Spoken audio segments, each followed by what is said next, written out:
Let's cross borders down south, where a section of senior African policymakers and researchers have challenged the African Union and its member states to leverage this year's G20 summit to be held in South Africa in a week's time to build a common narrative on critical minerals for the African continent and to solidify a global Africa agenda.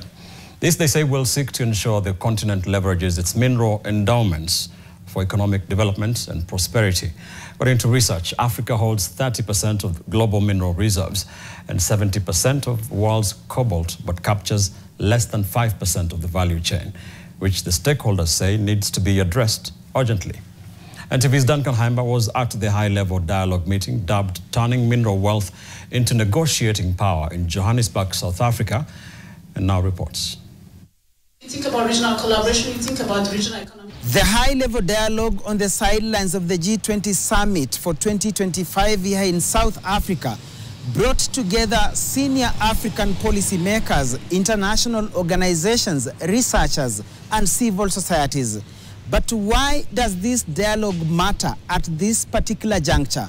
I spoke to representatives from the Open Society Foundations, the United Nations Development Programme, and the United Nations Economic Commission for Africa.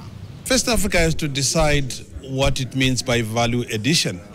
It has to commit to the surge in the demand for industrialization at the present moment. The fortunate part is that we hold over 30 to 40% deposit of the minerals needed for green energy transition. And therefore, this meeting has been talking about the importance of political leadership and economic leadership to combine at this moment and use the resource that we have to achieve industrialization targets.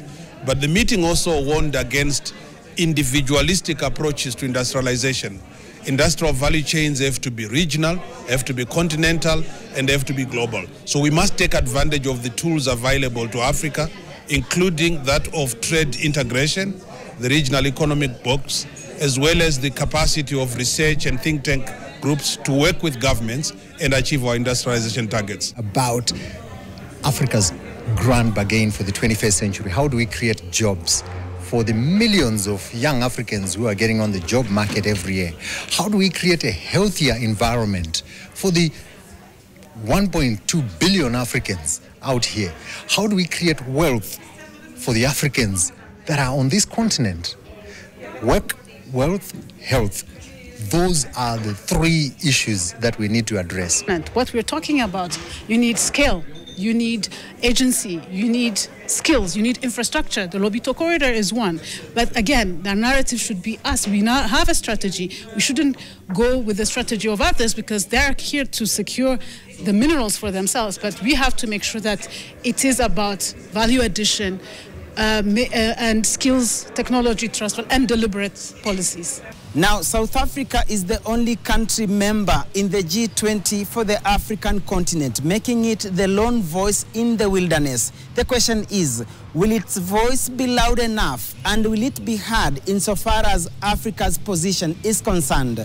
Duncan Haimba for NTV in Johannesburg, South Africa.